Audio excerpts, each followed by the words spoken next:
The Pool Guy Podcast Show. The Pool Guy Podcast Show. The Pool Guy Podcast Show. Yeah! Hi, welcome to this week's edition of the Pool Guy Show.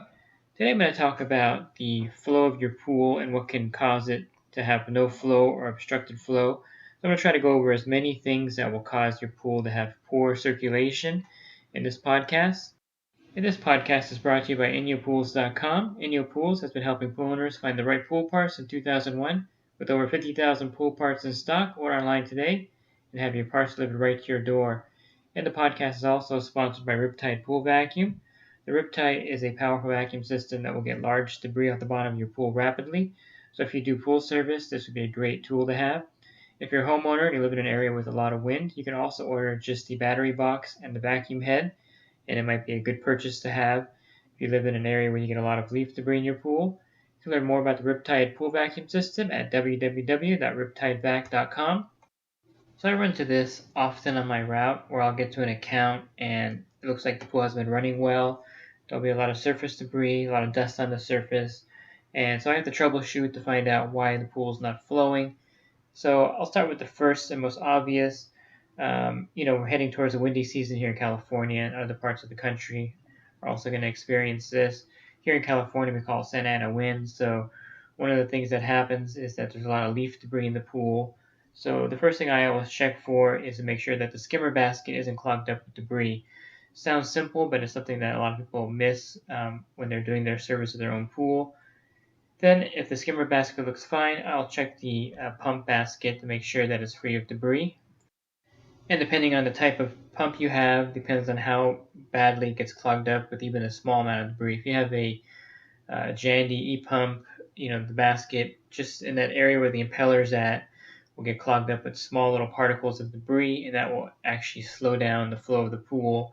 Other pumps like the Whisper Flow or the standard Jandy pumps, it can be compacted with a lot of debris in the basket and still get pretty good flow, but it's going to definitely affect it. So you want to check your pump basket. Even if it looks clean, check the area where the impeller is at. The impeller sits at the very bottom of the pump basket, and if any debris is in that little area right there, that'll definitely slow the flow of the pool down. So skimmer basket, pump basket, and then I'll check the suction side cleaner if they have one to see if there's anything inside the throat of the cleaner or stuck in it. Usually a rock or a large chunk of debris will be stuck in there, and that can slow the system down and cause it to look like it's not flowing well. And then the canister of the suction side cleaner is also something that I check to make sure that everything is flowing. And those are usually the culprits at the beginning stages of this. And if you do all that, you still don't have flow, then you want to go to a few more other steps. I'll go over that right now. So something that's very common, and usually the first thing I check, is the impeller of the pump can get clogged up pretty easily. If anything gets in there, it will impede the spinning of the impeller. The impeller will still spin, but you'll notice probably if you have a pressure gauge that's working on your filter, you notice that the pressure gauge, the PSI reading, will be normally, let's say it's at 20, it'll be probably around 10 or 8. Then you probably know that there's something in the impeller at that point. So I turn the pump off, I remove the pump basket, and then I simply get a screwdriver. Sometimes you can reach in there with your finger and actually feel the debris. Some pumps are impellers a little set further back. You can't do that. So I get the screwdriver and I spin the impeller. And usually when the debris is freed from the impeller, you're going to hear a gurgling sound. The water will gurgle. That means that the water is flowing through again. Then I fill up the pump basket with water, pump air with water, put the basket back in, and start to pool up. And that usually solves a lot of the problem. So the clogged impeller is something you want to check first. Then if you check that, everything looks fine. Another thing that I see happen is that the weir gate, that's the gate right there by the skimmer, may get stuck on some debris. This happens sometimes. Long debris or maybe a twig or something will get in there and just gets just in the right spot where the weir gate won't go down all the way, and it may look like it's not flowing. The weir gate is stuck up, and if you just remove the debris, the weir gate will move again, and that will let water through the skimmer. Low water in the pool, pretty obvious. The water's low, then the pool's not going to, unless you have a float diverter valve in there, the water's not going to pull from anywhere but the skimmer. and it's going to cause the pump to kind of run and stop and run again. So the water level is important too. But that would be pretty obvious if you're looking at the pool.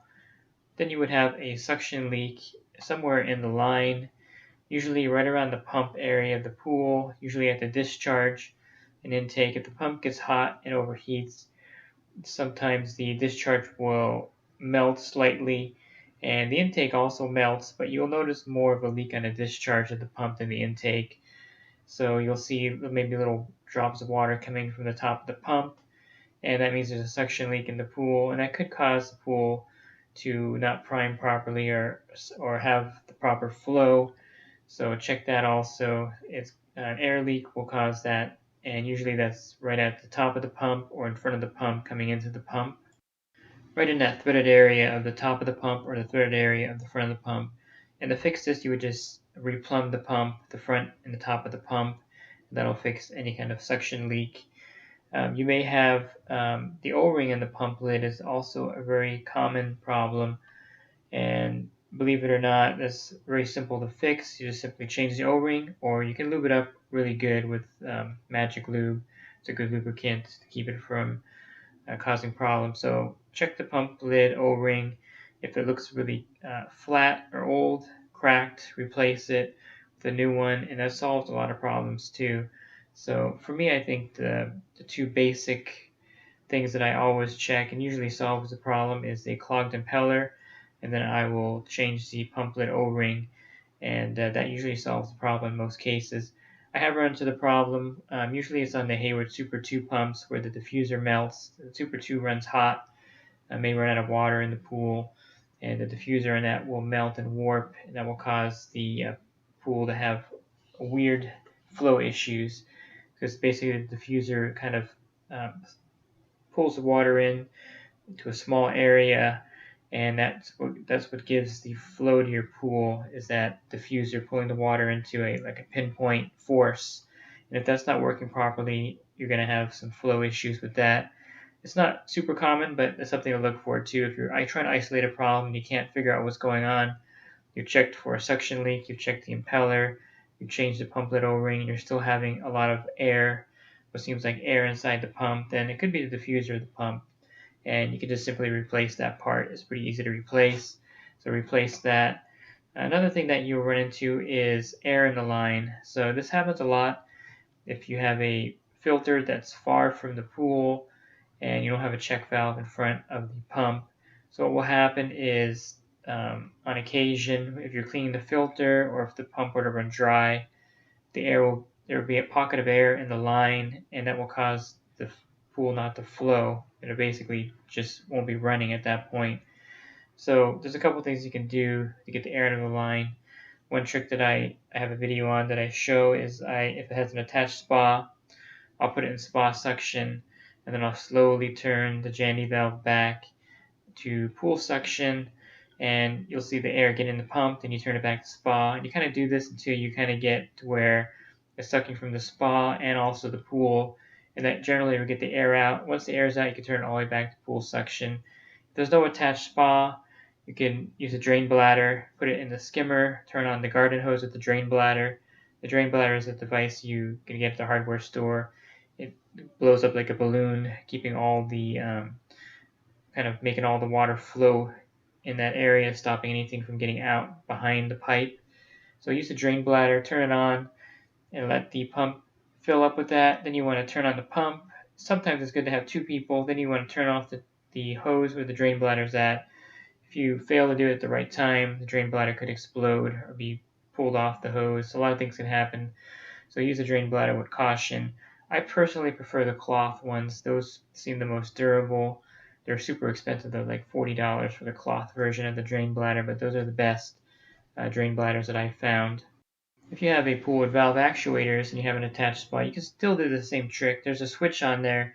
There's usually a 1 off and then a 2 position. And so you can kind of play with it, move the switch to spa mode manually, and then turn the switch back towards pool, then turn it off, and you would have like 90% spa suction, 10% pool suction. Go ahead and turn it back towards the pool section, then turn it off again. And it's kind of the same way of turning the valve manually. with your hand, and that will get the air out of the line. So that's kind of the trick that I use to get the air out of the line. It is kind of common in certain pools. I have a couple accounts on my route where when I clean the filter or the salt cell, this exact thing happens all the time, and I gotta clear the line, clear the air out of the line. And then you may have a debris stuck in the skimmer line, and this is common too. This happens. And the drain bladder, of course, is a great way to get the debris out. You can either use it from the skimmer side to blow it towards the pump, or you can put it in, you can turn the pool off, take off the pump lid, and put the drain bladder in to the pump, turn it on, and you can blow out any kind of debris from the pump to the skimmer, and that usually takes care of the problem. You may need to hire a pool service company with a CO2 tank to blow the lines out, or a plumber. Some plumbers won't do it anymore because they can crack the pipes, but you can find someone in your area that will do the CO2 clearing of the pipe, and usually it's a pool service company that will blow it out for you with the CO2 tank. So those are the issues that I run into most commonly. I guess an uncommon one would be a cracked skimmer line that happens. I think probably in the past 3 or 4 years I've had 2 or 3 skimmers replaced. I just had one replaced last month, and it was just the pump was priming, then it would lose its prime, then it would prime again, and checked everything. We checked everything, and we just had to call a leak detector company in, and they isolated it as the cracked skimmer line, which I suspected because it was a stone deck, and I noticed that it was really wet right behind the skimmer, so I suspected it was a cracked skimmer line, and that will cause that same problem where you'll get air in the system, and it'll cause the flow to be really bad. At most of the time, you'll get full suction, and you'll get no suction and full suction as the pool's running all day long. So the best thing to do is call a leak detector. I use American Leak Detector. They're really good. They can find just about any leak, and they find a lot of leaks at the skimmer. I think the guy told me that about 28 to 30% of the leaks that they find are at the skimmer itself. So that's something that could happen to your pool also. If you have an older skimmer, if you notice cracks in your skimmer above the water line, there's a good chance there's a crack below the water line in the skimmer where you can't see it. So definitely keep that in mind if you're having problems with the flow of your pool. Let me go over some other obvious things that could cause poor flow. One of them is a dirty filter. So there's a gauge on top. It's pounds per square inch, the PSI gauge, and the most I've ever seen a DE filter get to was 45 psi. That's like the dirtiest I've ever seen a DE filter get. I'm not sure if it can go any higher than that. I don't know if the tank would actually explode or not, or the flow is so little that it's not going to cause any problems. But 45 is as high as I've seen on that. Cartridge filters, normally the PSI doesn't move dramatically, so you may not see a huge jump in the PSI when it's clean and dirty, so that's hard to indicate. Sand filter, I've seen as high as 35 also PSI, so that's an indicator of that the reason why the flow is poor is the filter is dirty. So for a defilter, take it apart, clean it, hose off the grids, put it back together, and the PSI should drop to about 20. Usually defilters run 18, sometimes 22 when they're clean. And I suggest marking the gauge with a Sharpie. If you don't have a Pentair gauge with the clean and dirty mark on it, go ahead and get a Sharpie and just mark when you cleaned it. So let's say it's 20 psi after cleaning it, put the Sharpie mark there. I also like to write the date on the filter with the Sharpie, so I'll write the date I cleaned it. And if you come back the following week, or if you're a homeowner and you come back to your pool a couple days later and the PSI is back up to 30, and the water quality is good, there's no algae or anything like that happening, then chances are the grids are too old and you just have to replace them. Generally, you can get 4 or 5 years out of the DE grids. If you notice some tears or rips, they're getting old, so replace them. And that generally solves the problem by replacing the grids in the DE filter, and that will get the flow going in the pool. I mentioned that cartridge filters the pressure doesn't go up too high in the filter, especially if you have a large cartridge filter with 4 cartridges in them. So the indicator of a cartridge filter having poor flow is just the actual return of the pool. If you notice that the pool water return is pretty weak, chances are that the flow is bad because the cartridges are dirty. So take them out, hose them off, put everything back together, and if you notice the flow is poor still, then the cartridges are probably old and need to be replaced. So the cartridges, depending on a lot of factors, but Generally speaking, if you have a 4-cartridge system, the cartridge should last 3 or 4 years. If you have a single cartridge, you're probably going to replace that every year or so. So keep that in mind with the cartridge filter. Sand filters, again, the PSI will definitely rise on a sand filter when it's dirty, and you want to backwash it, and that will lower it down. And generally speaking, even lower than 20 psi, depending on how big the pump is on the sand filter. So it may drop to 15 psi. And when it gets up to 25 psi, you want to backwash it again. The rule of thumb with sand filters is that when it goes up 10 psi on the gauge, you want to backwash it. They run better when they're dirty, so if you backwash it every week, chances are you're going to also have a flow issue because the filter does run better when there's some dirt in there. So you don't want to over clean the sand filter, and I've seen that happen too. So don't backwash the sand filter until the PSI goes up by 10 PSI.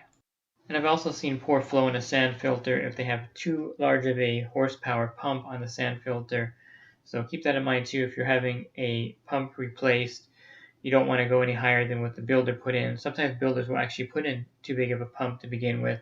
I had one that had a 2 horsepower pump on a sand filter, and it was having a lot of flow issues, a lot of air getting in there. A lot of it had to do with the large pump on the filter. And the same goes with the cartridge filter. If you have a single cartridge filter, you definitely want to make sure you have the right size pump on there. You don't want to have too much flow going to it because that could cause problems for that filter itself. And I should also mention that I've also been to accounts where the filter has been installed backwards with the inlet and outlet reversed. So cartridge filters, the quad D filter, sand filters generally have the inlet on top, whereas D filters have the inlet on the bottom, outlet on top of the plumbing.